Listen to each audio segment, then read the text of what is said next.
Okay,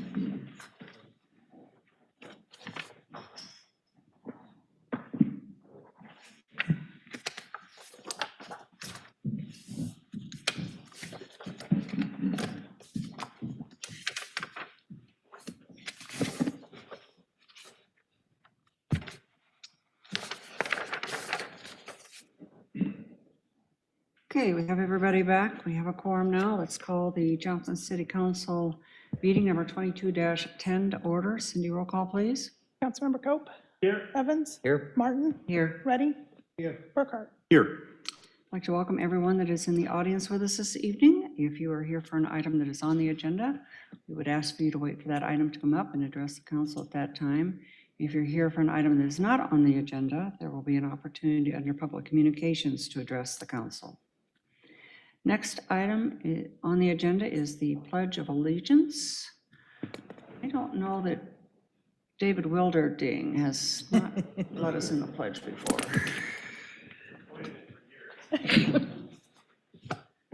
To the flag of the United States of America and to the republic for which it stands, one nation, under God, indivisible, with liberty and justice for all. Oh, I could tell you've been practicing. Thank you. The next item on the agenda is the agenda approval. Jim, do we have any changes to the agenda? No changes this evening. Council, any changes? I just had a question. I know it said in the agenda that the agenda was updated. So was there something added or taken off or? We added a staff, intern staff appointment that was missed when we posted at noon. So that's in the consent agenda? Correct. Okay, perfect. I just wasn't sure what was changed. Thank you. Any changes, council? Seeing none, do we have a motion to approve? So moved. Second. We have a motion and a second. Cindy, vote please. Councilmember Evans. Yes. Martin. Yes. Reddy. Yes. Burkhart. Yes. Cope. Yes. Motion passed. Moving on to the public communications. We have two items that are on the agenda this evening, two proclamations. I'm going to read both of them because I think they're both very important proclamations. The first one is the National Emergency Services Week, May 15th through 21, 2022. And it reads, whereas emergency medical services is a vital public service, and whereas the members of emergency medical service teams are ready to provide life-saving care to those in need 24 hours a day, 7 days a week, and whereas access to quality emergency care dramatically improves the survival and recovery rate of those who experience sudden illness or injury. And whereas emergency medical services has grown to fill a gap by providing important out-of-hospital care, including preventative medicine, follow-up care, and access to telemedicine. And whereas the emergency medical services system consists of first responders, emergency medical technicians, paramedics, emergency medical dispatchers, firefighters, police officers, educators, administrators, pre-hospital nurses, emergency physicians, trained members of the public, and other out-of-hospital medical care providers. And whereas the members of emergency medical service teams, whether career or volunteer, engage in thousands of hours of specialized training and continuing education to enhance their life-saving skills. And whereas it is appropriate to recognize the value and the accomplishments of emergency medical service providers by designating Emergency Medical Services Week now, therefore, I, Paula Dierenfeld, in recognition of this event, do hereby proclaim the week of May 15 through 21, 2022 as Emergency Medical Services Week. With the EMS strong theme, EMS Week, Rising to the Challenge, I encourage the Johnston community to observe this week with appropriate programs, ceremonies, and activities. And I've signed and dated it today. Chief? Thank you, Mayor. We certainly appreciate the support of the council, all the staff, and this is, as we've talked about before, 75 to 80% of all of our calls involve a medical response of one form or another. And so it is vitally important that we provide the service to our citizens. KCCI is doing a story this week where much of the rest of the state that isn't covered by full-time paid personnel, that are covered by volunteers, are really suffering in those communities and in the rural parts of the state. So we certainly appreciate all the support that we get from the council. We are truly fortunate here. And as someone who has ridden in the ambulance and had the care of our EMS staff, I can say they do a fabulous job. Let's take a picture.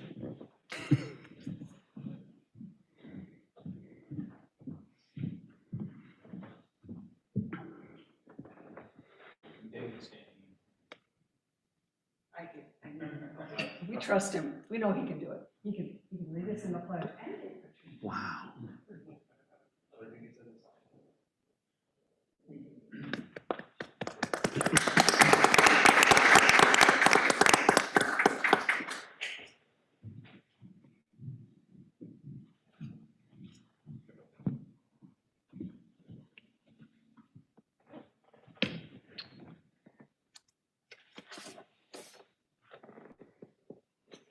And our other proclamation this evening is National Public Works Week proclamation, titled Ready and Resilient, May 15 through 21, 2022.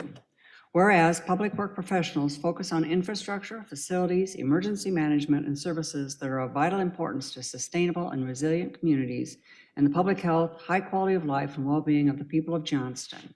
And whereas these infrastructures, facilities, and services could not be provided without the dedicated efforts of public works professionals, who are federally mandated first responders and the engineers, managers, and employees at all levels of government and the private sector, who are responsible for rebuilding, improving, and protecting our nation's transportation, water supply, water treatment, and solid waste systems, public buildings, and other structures and facilities essential for our citizens.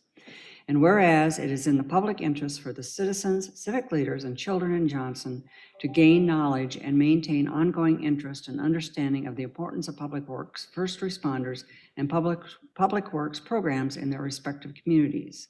And whereas the year 2022 marks the 62nd annual National Public Works Week, sponsored by the American Public Works Association, Canadian Public Works Association. Be it now resolved, I, Paula Derenfeld, Mayor of Johnston, do hereby designate the week, May 15 through 21, 2022, as National Public Works Week. I urge all citizens to join with representatives of the American Public Works Association and government agencies in activities, events, and ceremonies designed to pay tribute to our public works professionals, engineers, managers, and employees, and to recognize the substantial contributions they make to protecting our national health, safety, and quality of life. In witness whereof, I here to set my hand and cause the seal of the state. How about the seal of Johnston? It's a better seal. And I've signed and dated it today. Matt, do you want to talk about Public Works Week? Yeah, I'd like to share a brief story about your public works staff. About 2 weeks ago, we got a call at 9 p.m.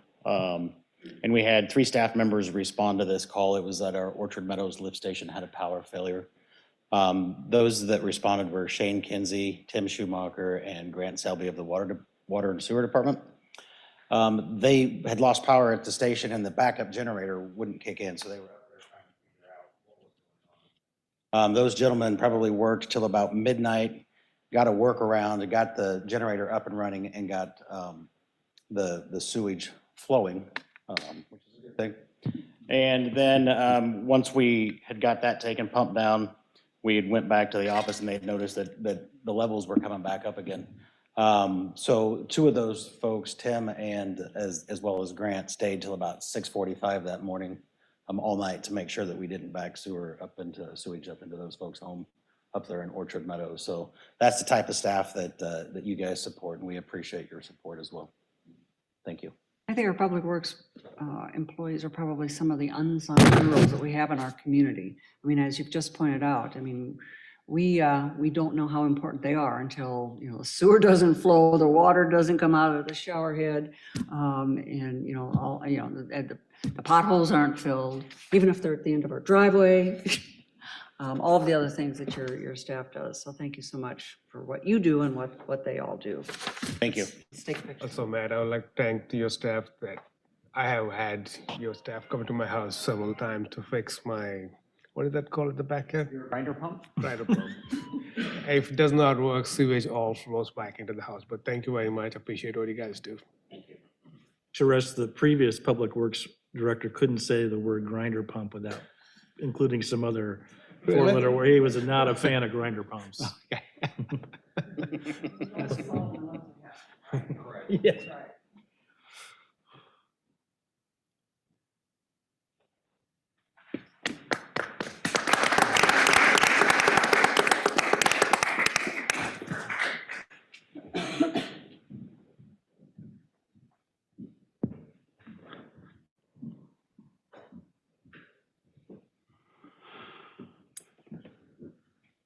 Okay, we have the proclamations out of the way. We are still under public communications. Is there anyone in the room or online that would like to address the council on an item that is not on the agenda?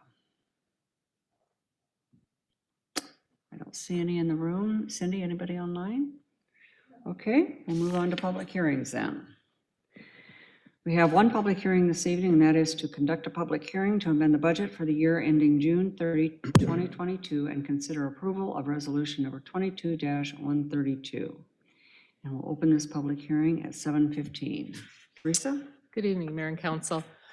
Cindy, would you just mind opening the explanation, FY22 explanation, which should, the first page should be the actual notice of public hearing. This is our second budget amendment, final budget amendment for this fiscal year. And what we are tying up here, I guess, mostly has to do with the bond sale for tonight, and which includes a refunding. But the bond sale for tonight is for your FY23, or 22-23 capital improvement projects.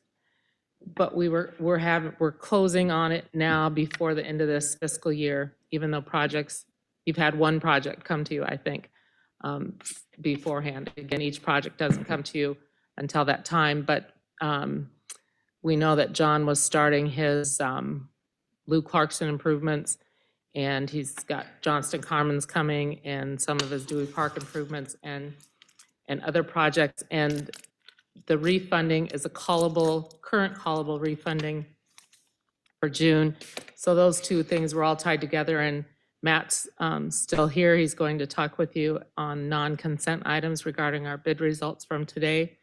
But a lot of the adjustments within this budget amendment have to do with that bond sale and the refunding. We are using cash in our refunding, and I talk about that on our refunding pages. So all of those have been accounted for in the amendments as well. In the end, we are anticipating increasing our ending fund balance by $9.8 million. A lot of that obviously is the bond sale of the $8 million tonight that we weren't anticipating. There's expenses and revenues that have been increased on both sides. And I provided detailed explanations per program area in case you had any questions about any of those. The library's budget amendment, they always prepare their own narrative. That was included as a separate adjustment. And then I did try, I'm not quite sure it answers the bell that was asked of me last time when I talked about the transfers in and transfers out that we do each time with the budget. But I did try to, with Cindy's help, create a couple charts that show you what our transfers in and transfers out are. And I have to show those in the budget. So it looks like there's more expenses and more revenues, but again, it's ins and outs. And so in this particular chart, she's showing you that within the transfer in, we're moving money into the special revenues, into debt service, into capital projects and enterprise, and the dollar amount is next to the fund that it's going into. And then in the transfer out, which these total dollar amounts should equal, it's going to be telling you where we move dollars out. So the big one, you'll see special revenue transfer out. In your special revenues, all the TIF debt we're transferring out, all of the ARPA money, local option sales tax, all of those things are your special revenue funds. So all of those bigger ticketed items that we talk about, employee benefit levies, all of that are special revenues. So that's why that looks so high when it talks about transfers out. When I saw that, I thought, oh, that can't be right. This chart can't be right. And then I pulled it up and it's like, oh yeah, I forgot that we had the ARPA this time, and on top of all the TIFs. And then capital projects transferring out, all that really, we're probably transferring money back out. I'm transferring money back out from capital projects that we transferred surplus money in to help us get going. So the actual detail is in one of the sheets in the big PDF that was called your budget explanations. But then I added these charts to show you just a little bit more of a picture about what it was. I'm not sure if that really was exactly what you guys were asking me for during budget time, but it's a place for me to start if you want me to keep working on something like that. But I'm happy to answer any questions, or department heads, if you had any questions about any of my explanation sheets on the budget amendments. Council, have any questions for Teresa?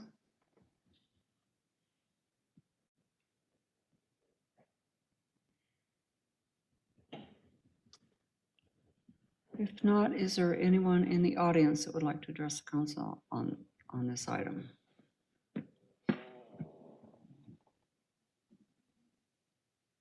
Seeing none, we will close the public hearing then at 7:20. Do we have a motion to approve resolution number 22-132? Oh, We have a motion and a second discussion. Cindy, vote please. Councilmember Martin, Yes. Ready, yes. Burkhart, Yes. Cope, Yes. Evans. Motion passed. Moving on to the consent agenda. Do we have a motion to approve the consent agenda? So moved. We have a motion and a second discussion. Cindy, vote please. Councilmember Ready, Yes. Burkhart, Yes. Cope, Yes. Evans, Yes. Martin. Yes. Motion passed. Moving on to the non-consent agenda. Item 7A, consider resolution number 22-130, directing sale of $8,485,000 general obligation bond series 2022A. Again, good evening, Mayor and Council. Matt is going to talk about the details of the bid results, but I did lay them on the dais for you, as well as change the resolution that is in board docs to have filled in the blanks that I mentioned to you when I originally sent out the staff report. I said that resolution had blanks in it, and those would be filled in when we received the bids. I did do that in board docs, so it is completed. I'll have Matt go through the bid results for us. Council, today at 10 o'clock, we took bids on the $8,485,000 general obligation bond series 2022A. The city received 4 bids. The low bid was from Robert W. Baird, and they bid a 3.1566% TIC. The cover bid, or the second place bid, was from Hilltop Securities at a 3.1834%. So, interest rates have been going up. If you've listened to the news in the last, I guess, 5 months or so, we had built in about 75 basis points of timing into this bond sale, and interest rates since February went up 1.4%.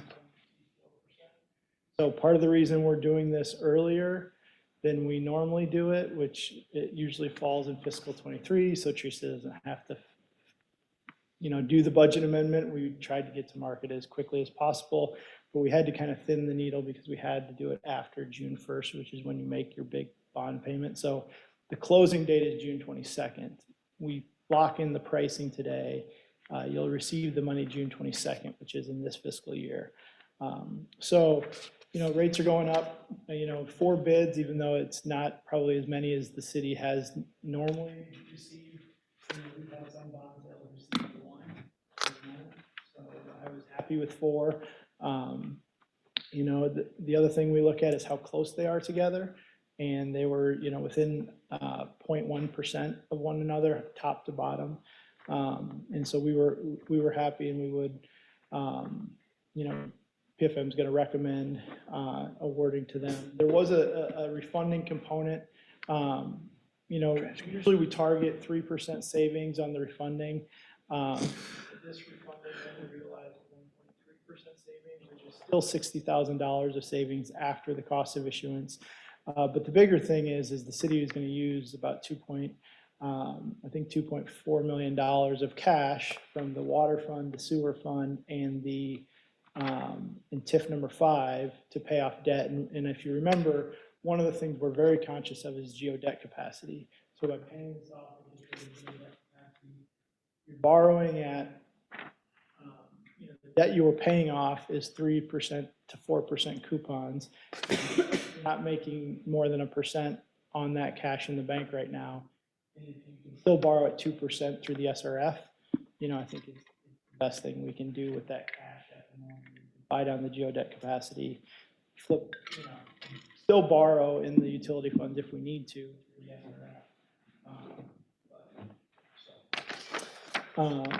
Any questions? So it's about 6.2 million will fund the CIP for fiscal 23, and then about $2 million just refunds the debt service portion of the 14A series. So, and that'll be on the agenda in about 3 more items.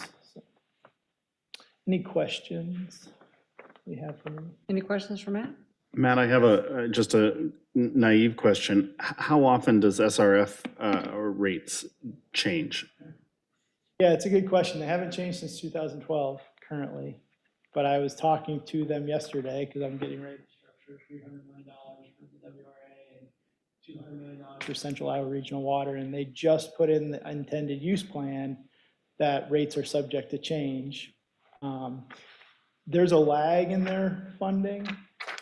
But Tracy said, you know, start building in some rate increases to SRF. So they haven't said they're going to do it. They have said that we're not going to fund taxable at the 2% anymore. So one of the things because I'm very keen to this very question. So one of the things I had asked Tracy, and he said, he said we need to start kind of building it in, but because of their buffer, you know, what's the Fed going to do?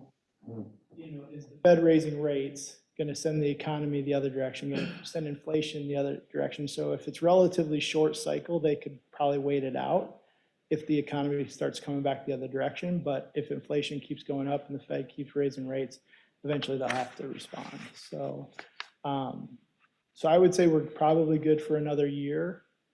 But after that, I'm going to start building in some increased interest rates for SRFs out past 2023, probably. Thank you. Good question. Other questions for Matt?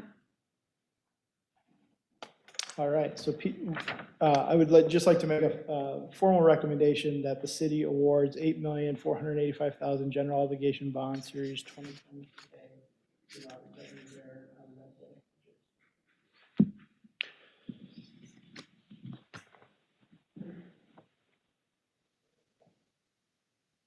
Before I ask if there's a motion, is there anybody in the audience that would like to address the council on this item?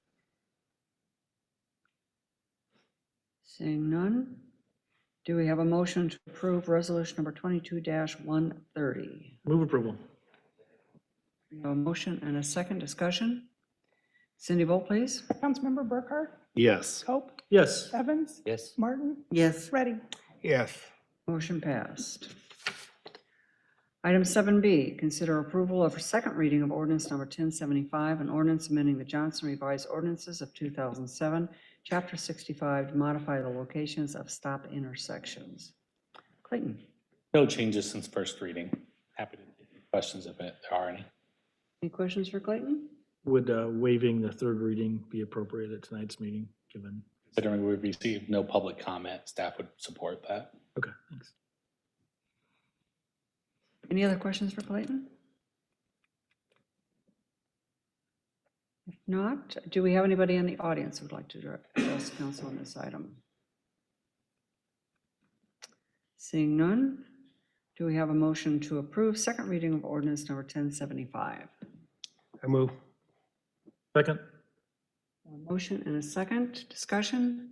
Cindy, vote please. Councilmember Cope, Yes. Evans, Yes. Martin, Yes. Ready, Yes. Burkhart. Yes. Motion passed. Do we have a further motion?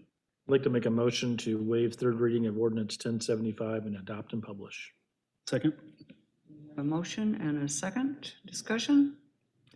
Cindy, vote please. Councilmember Evans, Yes. Martin, Yes. Ready, Yes. Burkhart, Yes. Cope. Yes. Motion passed. Item 7C, consider first reading of ordinance number 1076, amending Chapter 99, Section 99.07, establishing sewer usage charges effective July 1, 2022. I appreciate you letting me continue to sit in my chair, so thank you for that. As Matt mentioned during the work session, this is the first reading of the ordinance for our sewer rate change. It would be a 3-year, July 1st of this year and the next following 2 years of 9% each year. However, every year in the spring, we sit down and do this cash flow analysis that we just did. If we don't need that much, we come back and modify it. If by chance we'd have to need more for some reason, we would come back then as well. But this ordinance has 3 adjustments in it. This will be the first reading, second reading, excuse me, at your first meeting in June, third reading, at the second meeting in June.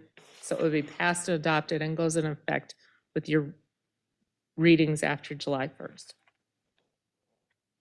Questions for Teresa?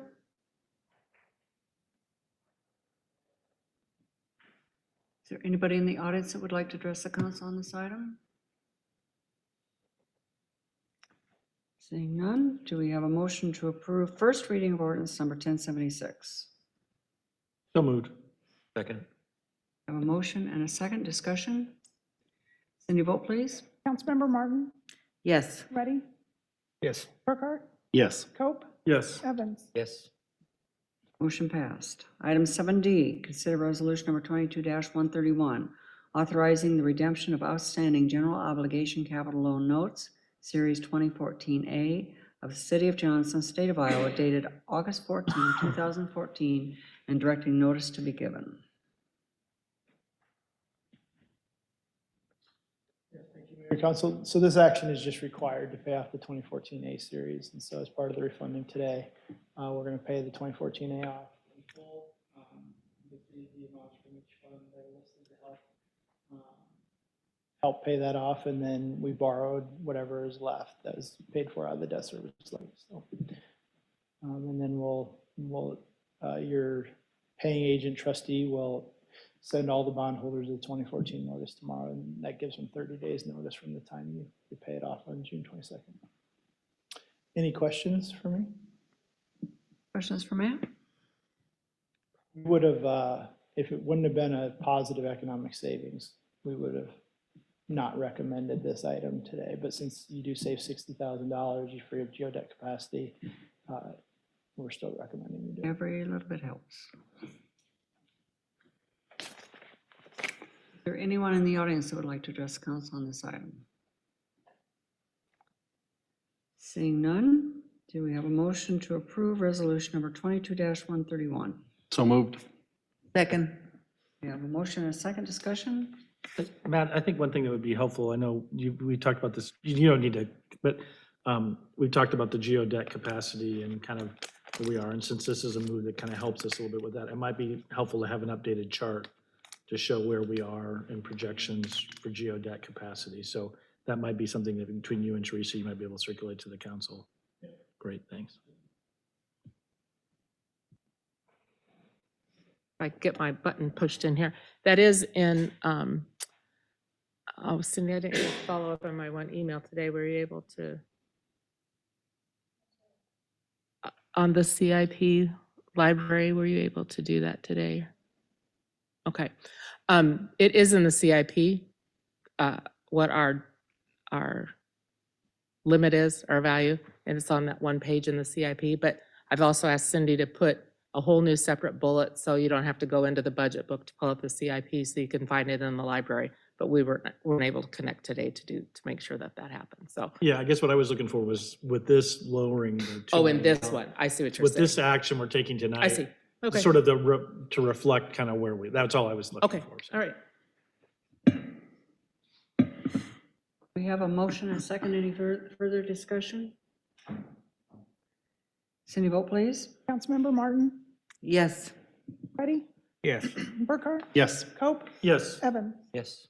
Motion passed. Item 7E, consider second reading of ordinance number 1065, amending the Johnston Commons planned unit development, changing allowed uses of 6412 North Glen Drive from C2 Community Retail Commercial District to R4 High Density Multifamily Residential District, and eliminating C2 uses as an allowed use of 6500 Northwest 70th Avenue. And this is second reading. No Aaron? changes since the first reading. Any questions for Aaron? Any comments from the public? No additional comments. Is there anyone in the audience that would like to address the council on this item? Seeing none, do we have a motion to approve second reading of ordinance number 1065? so moved. Second. A motion and a second. Discussion? Cindy, vote please. Councilmember Burkhart, No. Cope, Yes, Evans, Yes. Martin, Yes. Ready. Yes. Motion passed.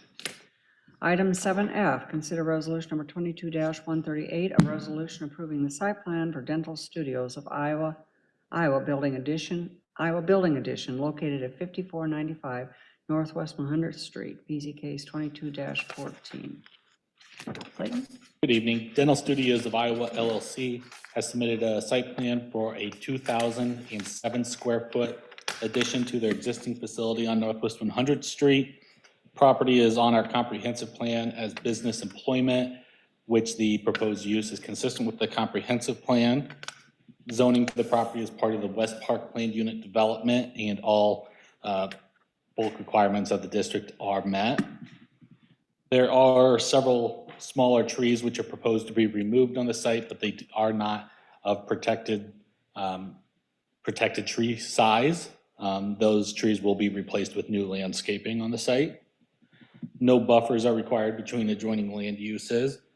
They will be reconstructing the pedestrian connection from the trail along Northwest 100th Street to their site, rerouting that around their parking lot expansion. There would be no traffic circulation modification short of the extension of the parking lot. They are in compliance with parking requirements for the site, actually exceeding them slightly. They have all their utilities, they are private water, sanitary sewer, storm, but they do connect into public facilities as they exit the development. And proper fire protection for the site. Architecture for the building is proposed to be consistent with the existing design on the site. I have asked for them to provide some updated calculations to verify that the material quantities are still met, but it appears that they are remaining in compliance subject to that verification. With that, happy to go into further detail, answer any questions if you have any. I do believe the representative is available, maybe remotely if this question's there. Any questions for Clayton? Clayton, can you go into a little more detail about the rerouting of the trail and point me specifically to a map so I'd be able to picture that? Yeah, Cindy, can you pull up the site plan, please?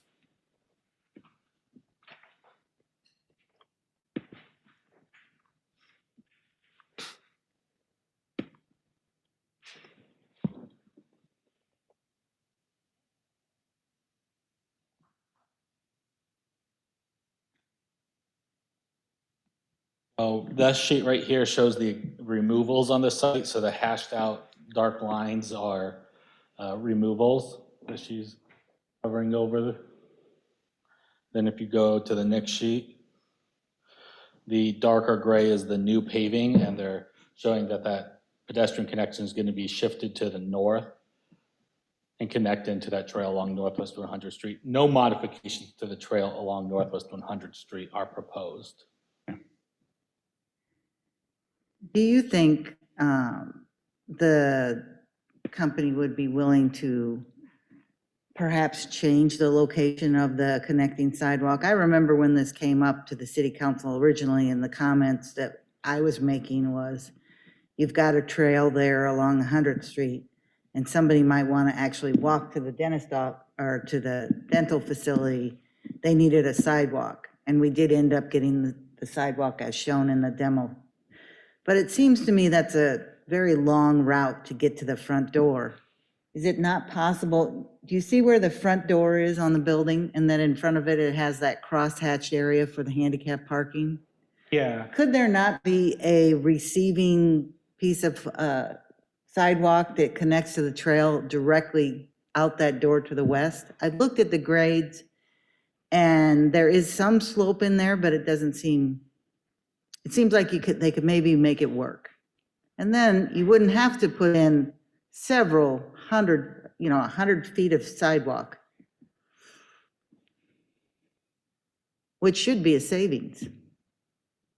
Just allowed Rick to speak. He's the representative for this Sure. project, and he'd probably be better able to address that question. Sure. Good evening. Rick Baumover with Bishop Engineering here in 3501 104th Street in Urbandale.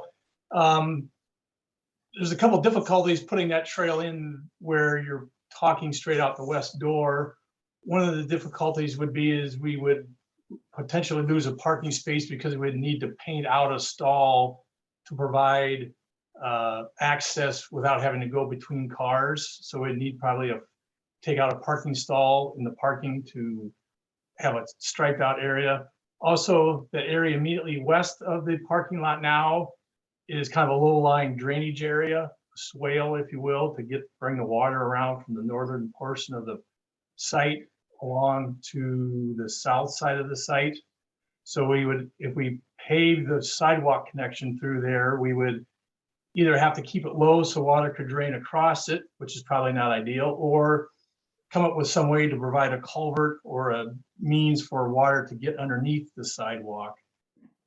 Again, that was a drainage swale. It was we're trying to be very low impact here without a lot of structures and pipes that speed up the water. So we were relying upon drainage swales, which would tend to slow the water down.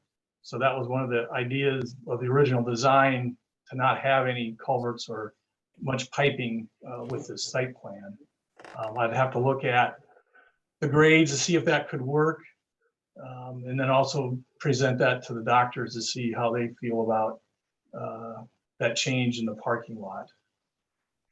So I'm going to just say that that's something that you guys would have to figure out whether you want to do that or not. I think it would save 120 feet of sidewalk if you tried to figure out a way to make it go directly west. The benefit to the pedestrians is they don't have to do a long circuitous route to get to the front door. I'm not going to insist upon it. I think it could be a money saving and save people's time, but that is up to you and the builder.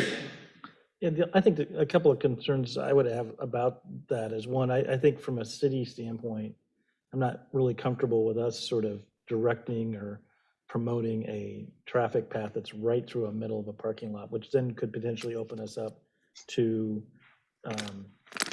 potential liability issues if somebody is hit while trying to make that crossing. I just think that if we're in essence encouraging that routing, I'm concerned about that, how that could be interpreted. Second of all, most of the people who are probably going to access this are going to come from the north, because you have all the residential homes and the not Timber Ridge, Horizon Elementary and the schools and stuff. So I'm not sure it is a certificate on there, whatever you said, route. So I guess I'm comfortable with what they've got designed, so.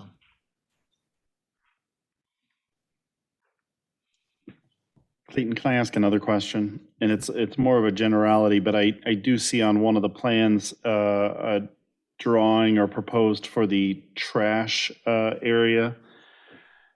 Do those materials count toward the full building as far as percentages of higher quality materials, or are they treated as a separate entity? We do not calculate them as part of the building material. Current city code just states that it has to be screened from adjoining properties and public right of way. This is a very typical example of what we see for a trash enclosure.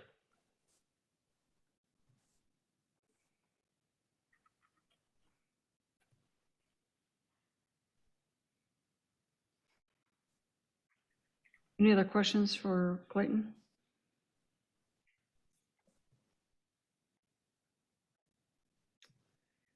Is there anyone in the audience that would like to address council on this item?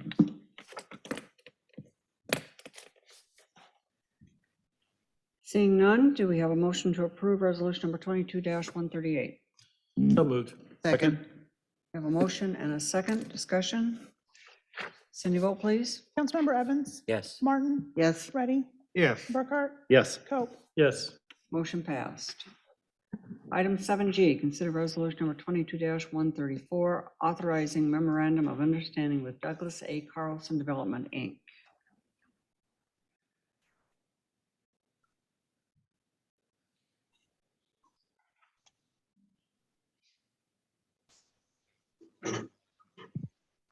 Good evening. This is a proposed MOU granting Douglas Carlson Group of Grand State Hotel a 90-day exclusive due diligence period for a non-refundable price of $10,000 on the hotel property here in the town center. So that is specifically, they'd be acquiring just that building footprint. We do have a master development agreement with Hanson for the rest of the private development properties. But the hotel property was written out of that as part of a previous amendment. So the hotel would be constructed by Douglas Carlson and not the Hanson Group. The terms of the MOU, which would be codified as part of a development agreement if successful resolution is reached at the end of that due diligence period on constructing the hotel, mirror the conversation at a closed session at a council meeting a couple of months ago. Just to kind of walk through them, the price per square foot, again, just for the hotel lot would be $8.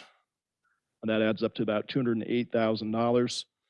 That's less than the proposed acquisition price for the other properties, primarily because the developer would be constructing parking lot A as part of their project. That property would be retained by the city under the operation of the Town Center Association. So the improvements would be made by the developer, but it would be owned by the city and managed by the Town Center Association going forward. Cindy, if you could jump off the map back to the staff report, please. The 90 days will give the developer the time to design the building and finalize their pro forma for the project.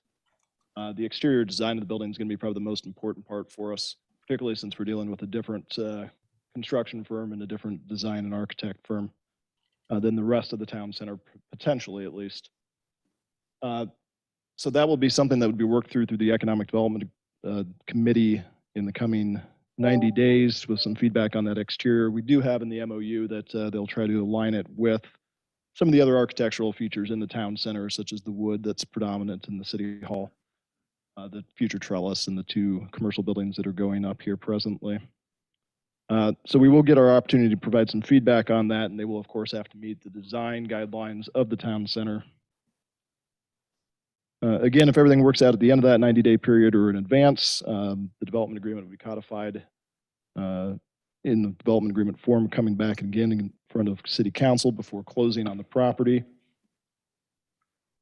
I do have attached a few pieces of information there on Grand Stay Hotel. Some of their other facilities, they have one up in Ames, one in Pella. They are based out of Minnesota, have a number of properties up there as well as in Wisconsin and Illinois.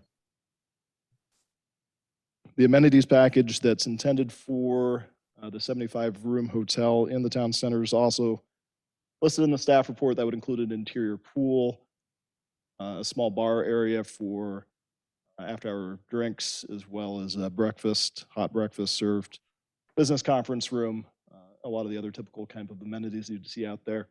They do have in many of their hotels that kind of overarchway there where the cars would pull up.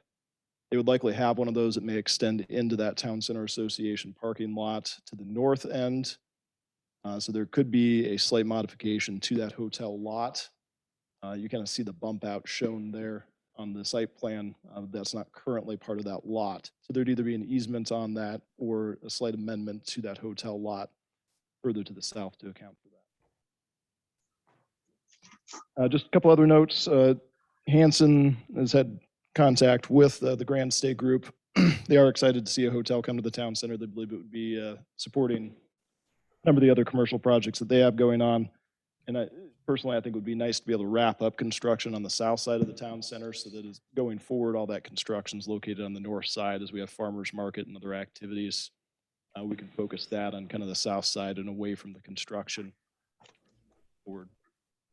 That'll pause and see if the city council has any questions or comments. Questions for Adam?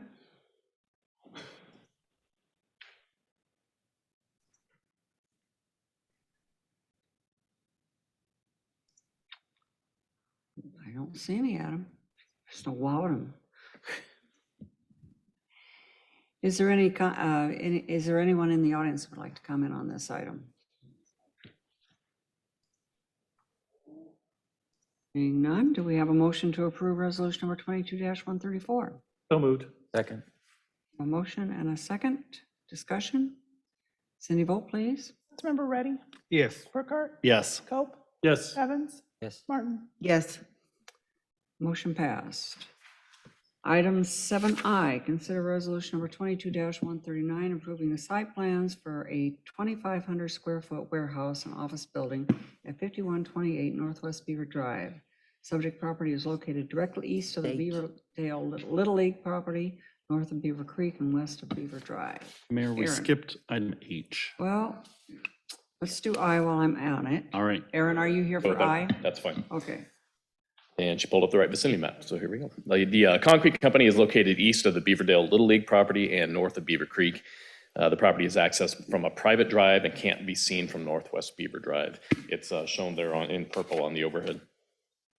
There is an existing 5,000 square foot warehouse on the site, and the property owner proposes to construct a second standalone structure of 2,500 square foot in size to be utilized for office space and storage. And Cindy, if you could perhaps pull up the site plan. And this new structure will be immediately north of the existing structure on the lot. And the site plans do indicate the addition of a second access to the site over the east adjacent property. I believe the applicant is still working to purchase that access from the adjacent property owner. Therefore, I've recommended a condition of approval to provide proof of a property acquisition or otherwise remove that access from the site plans with a subsequent revision. Pull those up, we can see where that's at. There we go. And that's shown here in the gray. The gray access drive is the proposed new access. Again, it's on the east adjacent property. The existing access is here. The property functions just fine with the existing access. The second access isn't needed. I don't know that they're going to be able to come to terms on that second access, so I'm just simply placing a condition for approval on there stating that the site plans must be amended to eliminate that access if they can't come to an agreement. These site plans show 4 parking spaces, however 12 are required. That's another suggested condition of approval to amend the site plans to show 12 parking spaces. And the site plans indicate additional pavement to accommodate outdoor storage. The Code of Ordinances requires outdoor storage areas be screened from view of adjacent properties. Therefore, staff recommends a condition of approval requiring revisions to indicate either screening of the outdoor storage area or the use of plantings that would provide screening. In a subsequent revision received after the packet was published, the applicant did provide some evergreens around that outdoor storage area. And I think that's their intent. I missed it all of a sudden. The site plans are in compliance with the open space percentage requirements. However, there was no landscaping plan that was submitted. It's the landscaping on a site like this would be relatively minor. I've recommended revisions to include a landscape plan. And with regard to architecture, the proposed exterior materials are 100% ribbed steel panels. And because the building is in an industrial area and beyond 300 feet from the public street, 100% metal is acceptable, and there's no brick or stone requirement in the code for this structure. This one's fairly straightforward. If you have any questions for me, I can answer those now. Otherwise, Doug Mondernock with Civil Design Advantage is in the audience with us tonight. He's the applicant's design engineer. Questions for Aaron? Aaron, so this is on a private road. Private drive, yes. Is it concrete at that point? The last time I was on this road, and this has been a while, I was on a bike and it was pretty rough, but I'm not sure which part of it. Have you been out to the site? I haven't recently, but my understanding is at one point it was paved, and it's a Doug, maybe perhaps you know the condition of the private drive. But it's deteriorated to the point that it's gravel. It was kind of interesting to be reading through the package with the neighboring owner making comments, or or it was being reported that he wasn't selling it. They currently access the site over his property. That access is there. They just want to formalize it through purchasing the property and pave it. And the applicant, it sounds like the adjacent owner isn't amenable to that. And so this would go away. If they can, so Yeah. that's why with the understanding that if they can't come to that agreement, then Right. The whole site plan goes away? No, just they would Just submit a this revised site driveway on plan it. that eliminates that driveway.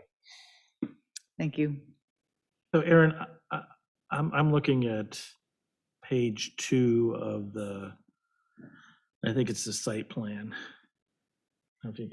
So I see, so is the building, this proposed 2,500 square foot building kind of just north of the 2 existing hatched buildings? The little building? Yeah, that existing hatched structure is a shipping container that's going to go away. So what will remain in place is the existing building, which is here. Yeah, it's hatched. And then this is the proposed building here. And where are the 5 parking spots? There's 4. 1, 2, 3, and 4.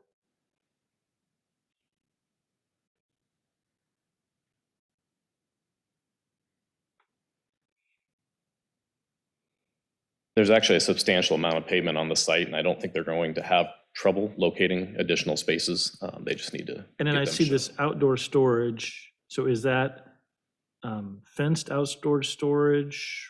Is that? In the way the code reads, it doesn't have to be fenced. It just needs to be screened from view from adjacent properties. And so we were trying to move this forward on a sped up basis because of the Planning and Zoning Commission joint meeting next week. This typically would have fallen on that Planning Commission meeting and come to you later in the month. So typically I would have a revision that would show how this is to be screened. I don't have a revision showing that. My understanding is their intent is to screen that outdoor storage area with evergreen plantings. And the code doesn't require one or the other. It just says must be screened from view. The P&Z did consider this. I was confused by that whole P&Z. So they considered. Yeah, it's been to the Planning Commission. They saw it last week. Just typically it would have gone to them next week, but we moved it up a little bit.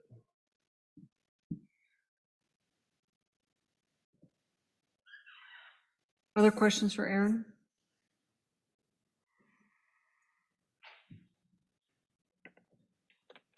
Is there anyone in the audience who would like to address the council on this item?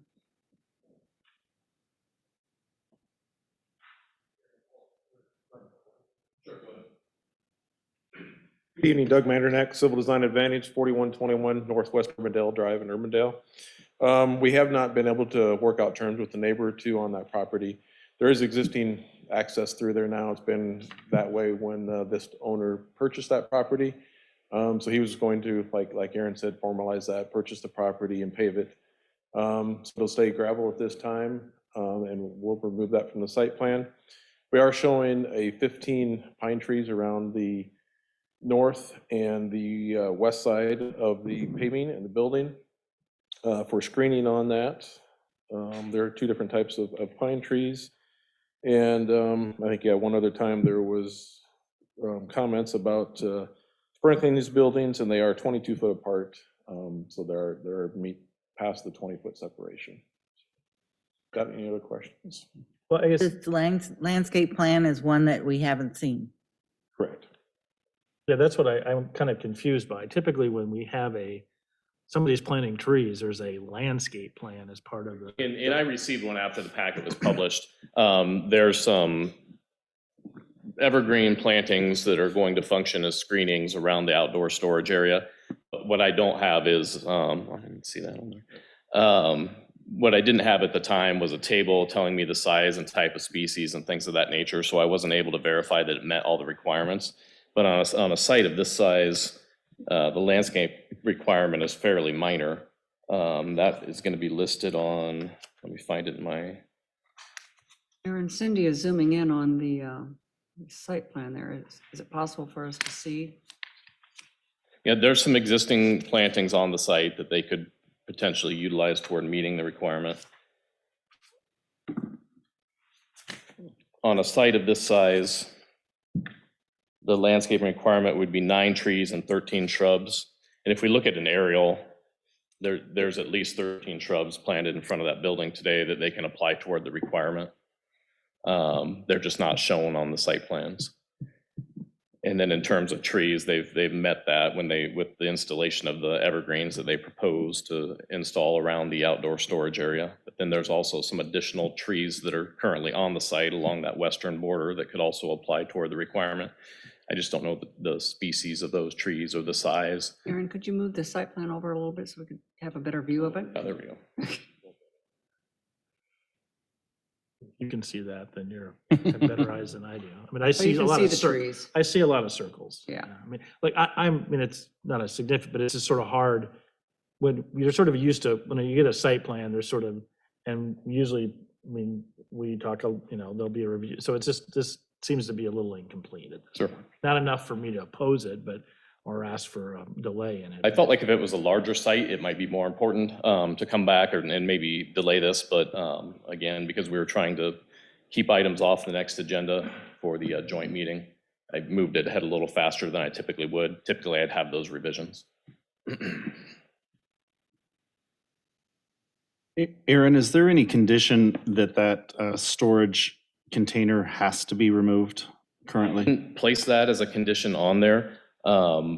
Technically, it could probably be placed in the outdoor storage area because it would be considered outdoor storage. Is there any fire concern, though, about its current In proximity? its current placement, yes. And I think when I ask for, under condition I, revision sufficient to address comments by the City of Johnston Fire Marshal, that's one of his comments. Okay. Is that separation. So it is addressed through that condition. Thank you.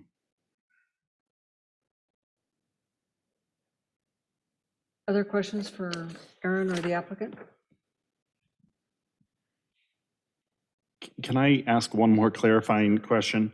As I look at an overhead view of this property, there appear to be 2 entrances currently from this private road, which Google affectionately calls Northwest Frost Way.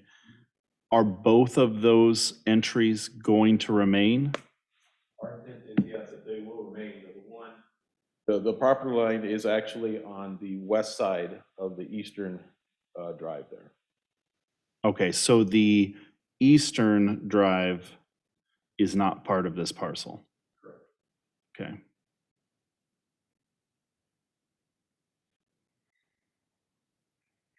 Other questions, council?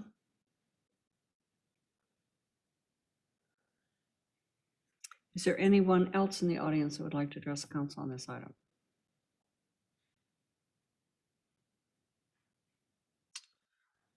Seeing none, anything further, Aaron? No. And do we have a motion to approve resolution number 22-139? So moved. I'll second. We have a motion and a second. Discussion? Cindy, vote please. Councilmember Burkhart, Yes. Pope, Yes. Evans, Yes. Martin, Yes. Ready. Yes. Motion passed.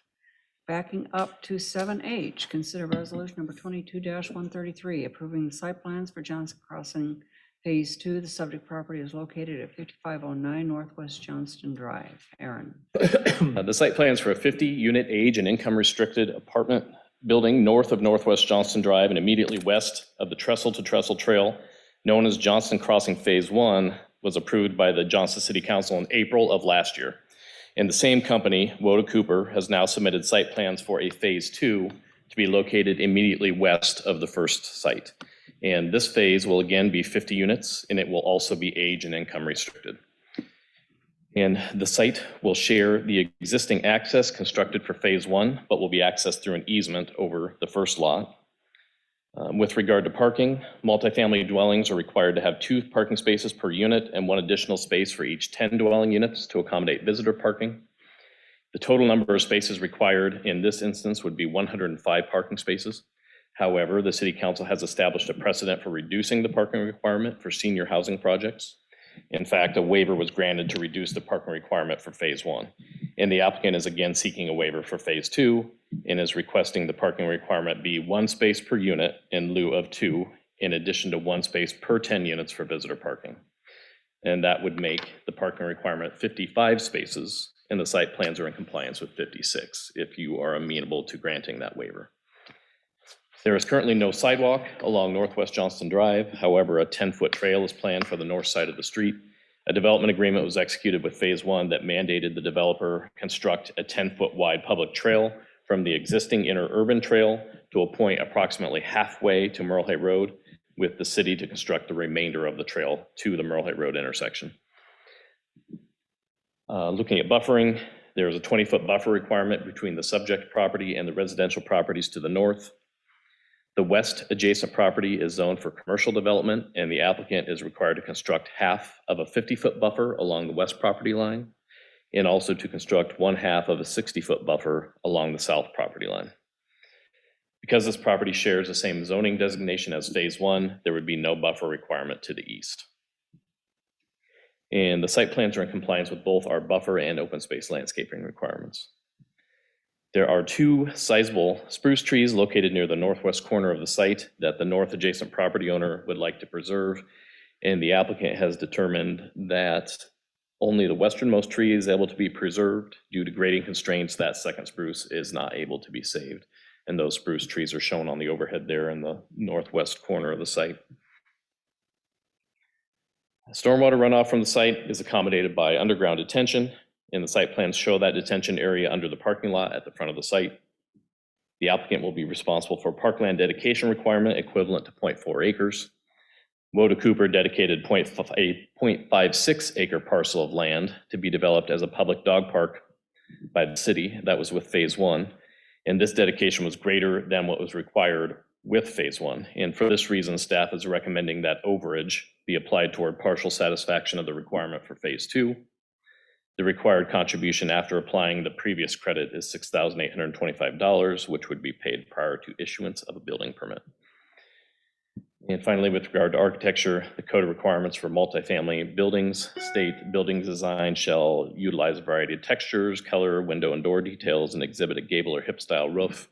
And the elevation drawings that were provided indicate the use of brick and horizontal lap siding as the primary building materials, and the roof is in fact hip style in satisfaction of the architectural requirements. I did send notice of the development to adjacent property owners. I haven't received any written comment. However, at the Planning and Zoning Commission meeting last week, I did have the north adjacent property owner who asked for the preservation of the spruce trees attend the meeting, and he expressed concerns about wanting to block the view of this building and doing so through preservation of those spruce trees. I don't see him here in the audience with us tonight, but I believe those concerns still remain, that he would like to preserve those trees if possible. And with that, I have nothing further. If you have any questions for me, I can answer those. Otherwise, the applicant, I believe, should be with us on Zoom still, Barry Countyus with Woda Cooper. And his design engineer is here in the audience with us tonight, Brent Jackman with Hall and Hall Engineering. Council, any questions for Aaron? Yes, Mayor, I have a couple questions. I'm trying to figure out what page I'm on in the drawings. C, no, it's not coming in. C3.1. Are those air conditioning units spaced all around this proposed building? It's in the, I'm in the, yeah, it's like site plan.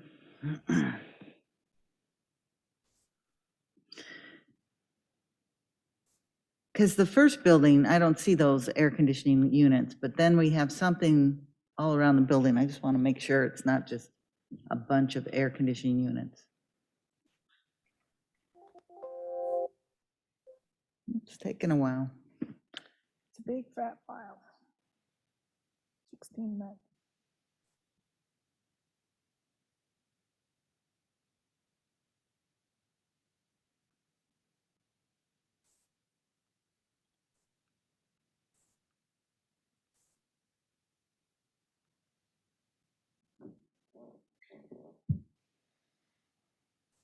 You said C31?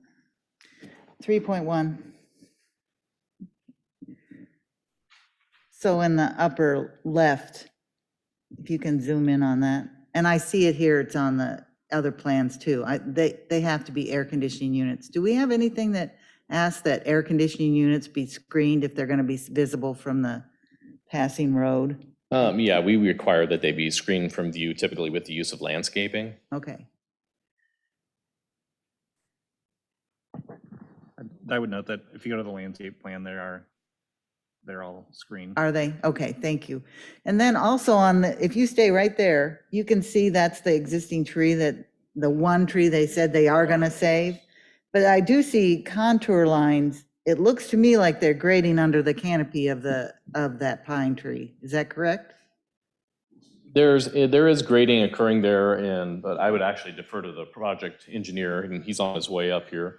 There are some notes about preservation on there as well. Okay, I can wait. Installing a fence within the drip line or outside the drip line of the tree. Go ahead and come on up. Good evening, Mayor, City Council. Brent Jackman, Hall and Hall Engineers. We've done a little study since this grading plan was done, and Aaron, I was going to share this with you. I haven't yet, but in order to minimize the grading and get we're going to save, we are building a small 300 watt retaining wall. May I approach? Sure. Okay. Okay, great.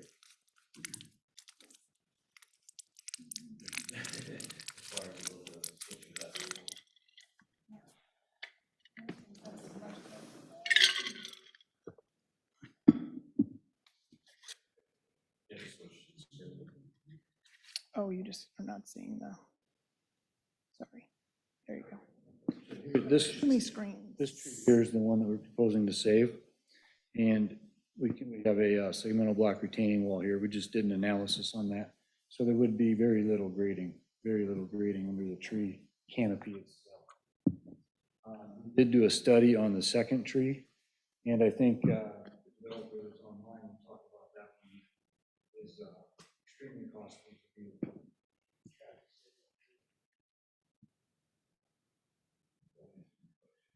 It does.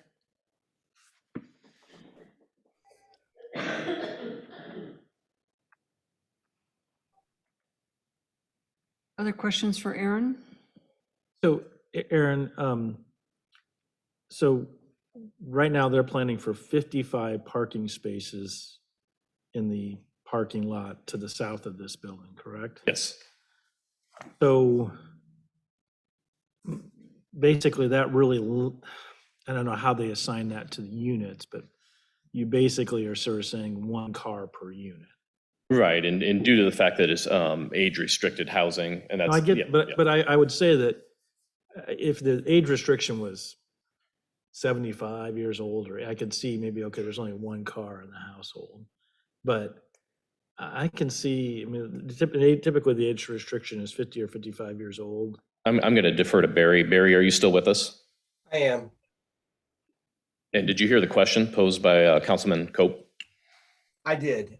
Councilman, in our portfolio, I can't tell you how many senior apartments we have. Majority of those are 55 plus in age, restricted. And quite frankly, sir, the worst case we get is a one-to-one requirement or need, I should say, where most of our parking lots and our senior developments, they remain with a lot of empty spaces, sir. We would not shortchange our parking if we thought for 1 second we weren't providing enough. The first plan we brought into you had more parking spaces, and I don't know exactly that number, but we thought we would reduce the surface of the impervious surface and kind of create better, greener design by eliminating those additional parking spaces that were right up against the Johnston crossing, the southernmost part of the parking lot. And to that effect, sir, we felt like if we reduce those spaces, we get a better design. It's more of a green design, and we believe we have the parking spaces we need. And again, sir, we would not shortchange ourselves if we thought we were doing that. Yeah, and I'll defer to your expertise on it. We're really,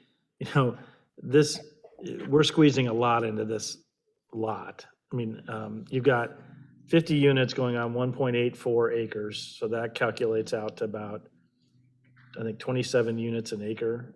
Between the two. No, I know, I'm aware of that, Aaron. I'm fully aware of how we cobbled this thing together.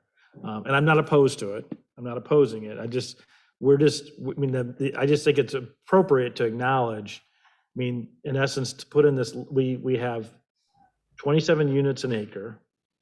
And then but we still don't have enough room to fully put the number of parking spots in that would be required by our ordinance. And so we're having to do a workaround on that too. I just think we need to acknowledge that we're putting a lot into this, onto this parcel. And just to be aware of that. But I do appreciate what the developer is saying as far as trying to meet other, objectives of the city. Certainly their effort to save the tree in the northwest corner of the lot is something that they should be lauded for, because I think that's certainly consistent with things that we'd like to see happen in our community. So I do appreciate that very much. I think it is a lot for this area, so.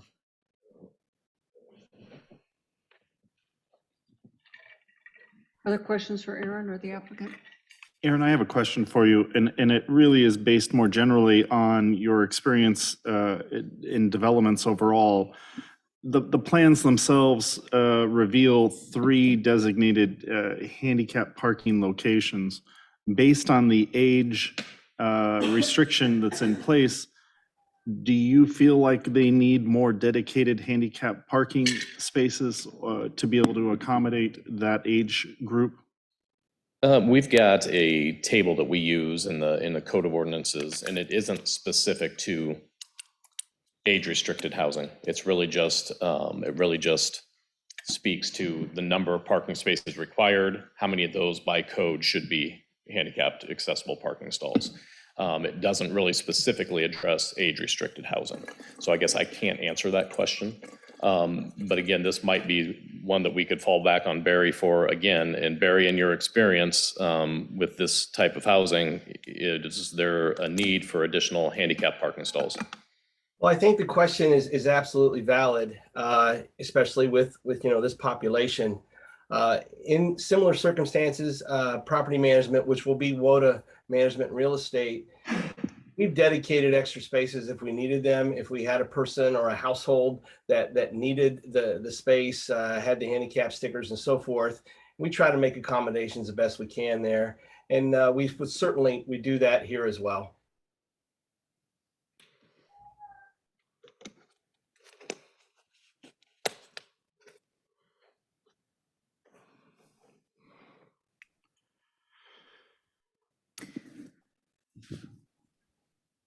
I guess my one other comment after looking at the landscape plan and the fact that you're telling us we can't save the second pine tree, which was, I think it was a reasonable request from the neighbor to say, because this site was covered in trees. It was.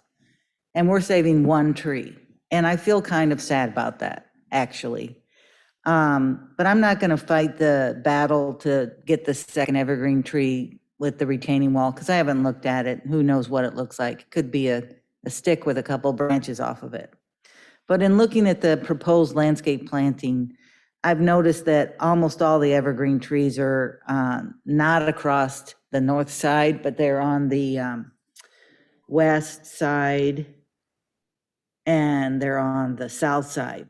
And so I'm just asking, and maybe that's because of the buffer requirements, but I would think that if we could move a few of these evergreen trees from the west side to the north side so that we can talk to that neighbor and say, yeah, we can't save that other tree, we tried, but we're gonna move some more evergreen in there and you're gonna have a very nice screen. If we could do something like that, I think it'd be great. Because frankly, buffering this to the west, I mean, or just a massaging around of things would be nice to have. I believe they're able to make that substitution for understory plantings. They could substitute evergreen trees for some of the understory plantings. Yeah, that would be great. I think that would be wonderful. Just to add some more evergreen in there so that the neighbor feels a little bit better about what's going to happen here.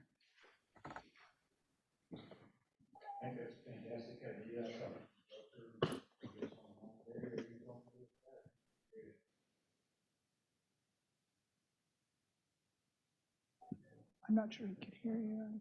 Okay, thanks. Yep. And please do save that evergreen tree.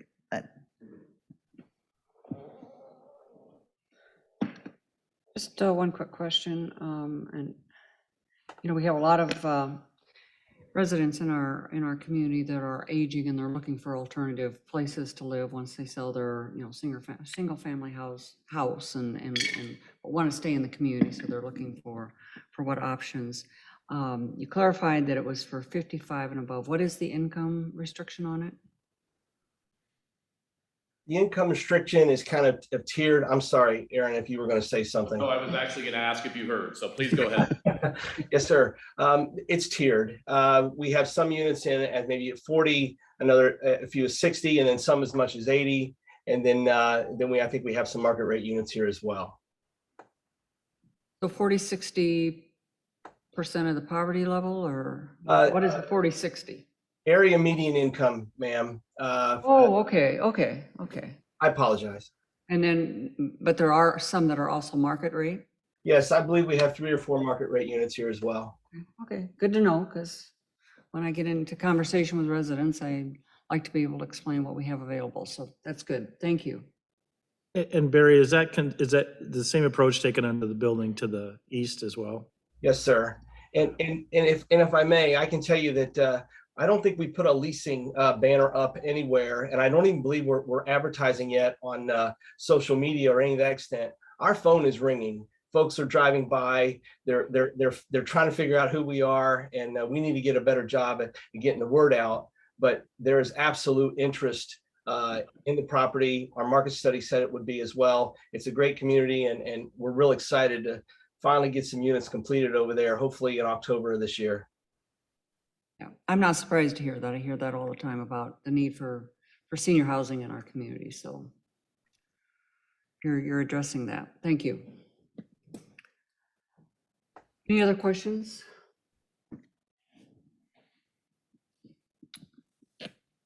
If not, do we have a motion to approve resolution number 22?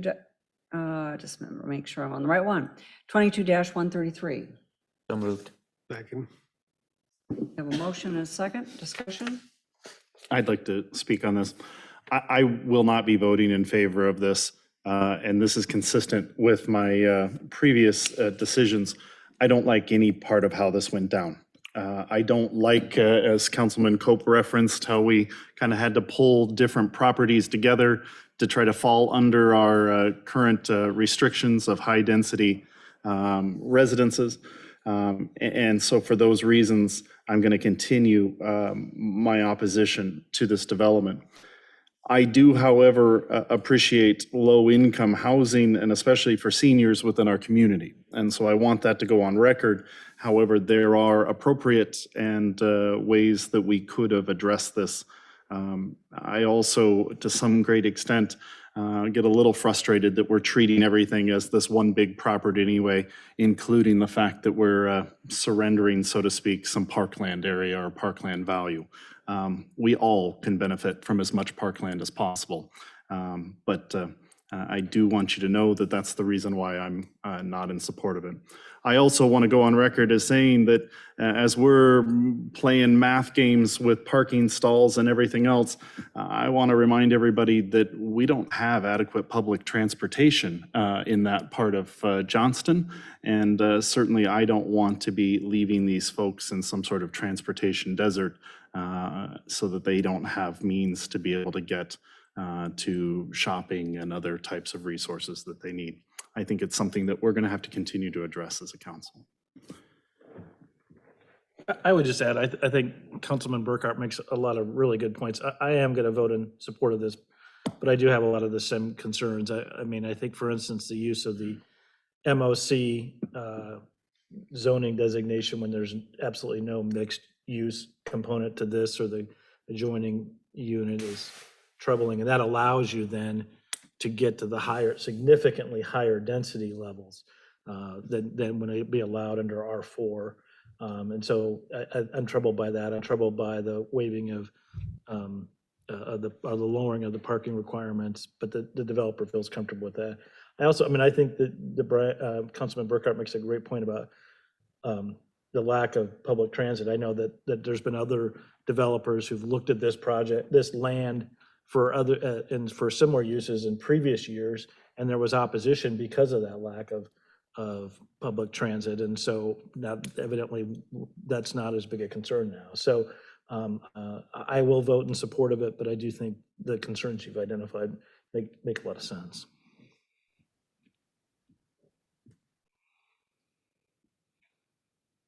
Any other discussion? We have a motion and a second. Cindy, vote please. Councilmember Cope, Yes. Evans, Yes. Martin, Yes. Ready, Yes. Burkhart. No. Motion passed. Item 7J, consider approval of claims in the amount of $13,110,159.03. Do we have a motion to approve? I move. Second. We have a motion and a second. Discussion. Cindy, vote please. Councilmember Evans, Yes. Martin, Yes. Ready, Yes. Burkhart, Yes. Cope. Yes. Motion passed. Moving on to city administrator staff comments. We did receive some comments from you, Jim. Yes, we did at the end of the work session. I do have two other comments I'd Okay. like to make. First of all, I want to recognize Matt and Matt Greiner and the efforts of Foth Engineering and our contractor on Merle Hay Road.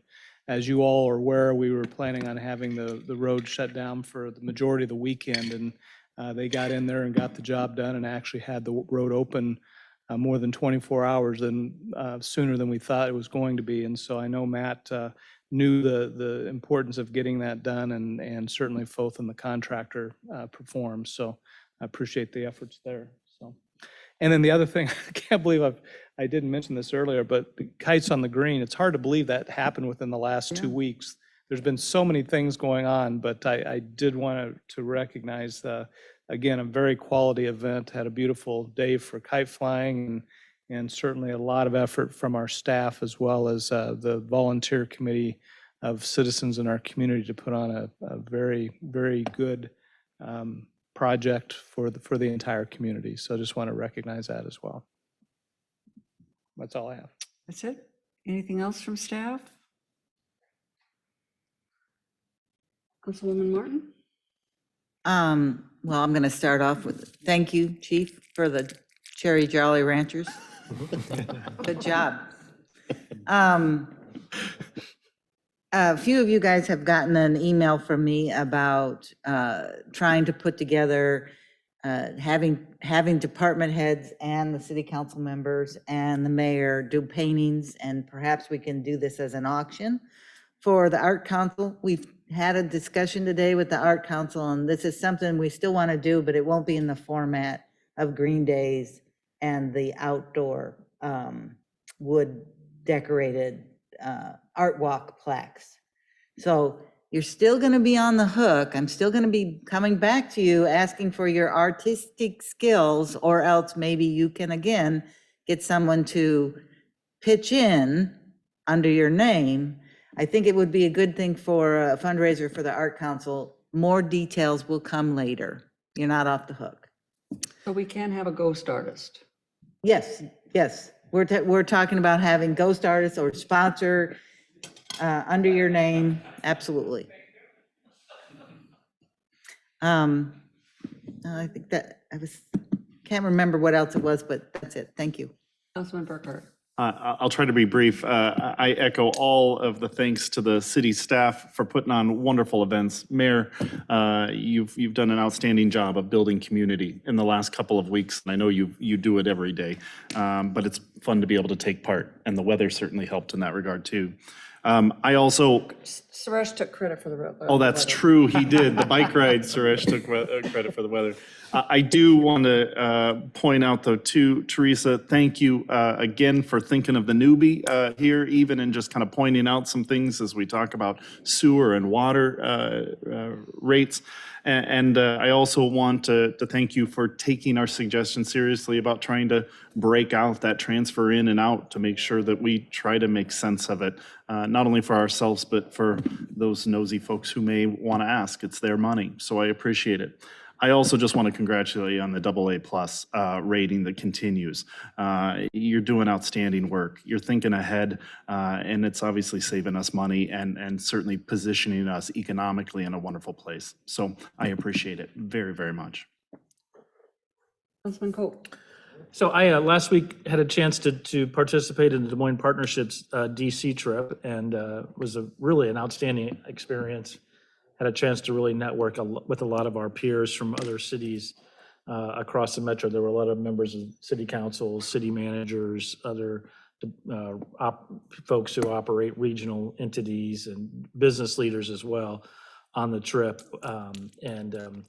So a couple things off that. One, one of the real discussion points that they had on it was the importance of civility in government. And I think our council, that's a real strength that we have. And so I may be wrong, but I do think that's something we've done a great job of building on. But one thing that was really, I do think that, and I think this goes to Councilperson Martin's point of, I think it would be nice for us to try to find some opportunity to do something beyond just what happens here at the council. So I was thinking on the art thing that you suggested, you have these places where you can go and everybody, there's kind of a person who leads the deal, and we all kind of, that was sort of a thought that I had as a way to kind of, because I don't think any of us are comfortable just doing our own individual art piece, clearly as the mayor suggested. So I would like for us to kind of, find a way to do something where it's not us, we're not talking about any issues or doing anything, but we're having an opportunity to interact and develop an opportunity to develop relationships with one another outside of this setting. I think frankly, we do a really poor job at that.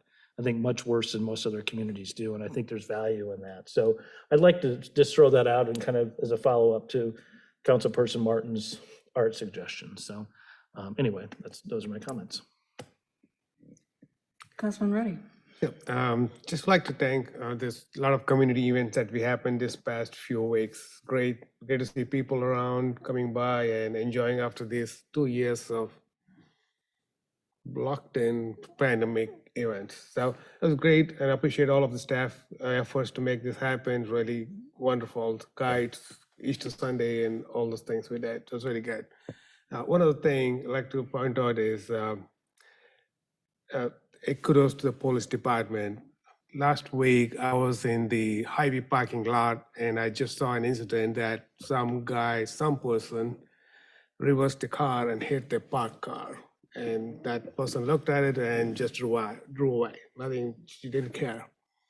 So I waited for the owner to come by, and I told them that happened. She called the police, and an officer showed up. I can't remember his name, sorry, officer. And I've heard a lot of things about police in different departments, in different cities, acting, not really being there, need to be there. You've heard this incident happen up in Minnesota and all those things. But this first time I had an encounter with the police, it was the nicest person I ever met. It was really wonderful to talk to that person and really it just felt like you're talking to a person, not to actually a person of commanding authority or someone who is looking down on us, anything like that. I really appreciate that person's effort, and I think it goes to the whole police department and how efficient you guys are and how wonderful you are for the city. I really appreciate that. Thank you very much again, and you can just say my appreciation into that officer. I cannot remember his name, I'm bad at names, but thank you. Councilman Evans. Well, add on to everything everybody else has already said, but I also want to jump on a couple of our finest. I have these little girls that live across the street, and Chief, you're familiar with the house, but they all day Saturday scream, lemonade, lemonade, and they've got their little sign out there, and they've got their cookies, and they're the cutest little, anywhere from, I think, 4 to 9 years old. And I don't know who stopped the first time. It was one of our patrol cars stopped, and he said, I was staying right there, and he said, I gotta go do something, but I'll be right back. And they were like, okay. And he came back, and he got his lemonade, and he got his cookie, and then he's told somebody else, and then another car came, and then he got some stuff. And these little kids, you know, they did the kites on the green. They're too small to do the bike thing, but that's all they talked about was the Johnston police stopping and how nice they were, and the green Yoda in the front seat of the car. So I'll add on to what Suresh said. Our guys are doing a great job, especially for those little girls, and you know who I'm referring to. This meant the world to them. So thank you. Well, I'm going to pile on to the kudos to staff as well. You know, we did have a lot of activities this past week, but we have a lot of activities all of the time. And, you know, the people who step forward and lead in the, you know, in the development of those events or those activities, you know, they always do an outstanding job. But I want to go beyond just the individual who, you know, kind of takes the lead on each of those activities and events. There is nothing, almost nothing that we do in this community, whether it's Kites on the Green or Green Days or you know, any of the other activities where it's just one of our staff that is involved. I mean, you look across, you know, all of the people from our city staff that are involved, they represent every department. And oftentimes it's all of you that are sitting in the room here, but it's other people within your departments as well. So that really shows to us and to our entire community what a team effort it takes to put on, you know, these kinds of events for our community. And I know that they do appreciate it. All you have to do is go out on our website when the pictures are posted and read some of the comments about how much they appreciate, you know, us, you know, offering those opportunities for them to get out and enjoy time with their families and friends and other people in our community. So I want to thank all of you for pitching in and helping out to you know, to make all of these events successful and something that is just truly, truly appreciated by our community. I think we're special in that regard. So thank you very much and keep it up. Thank you. Anything else for the good of the order? If not, we are adjourned.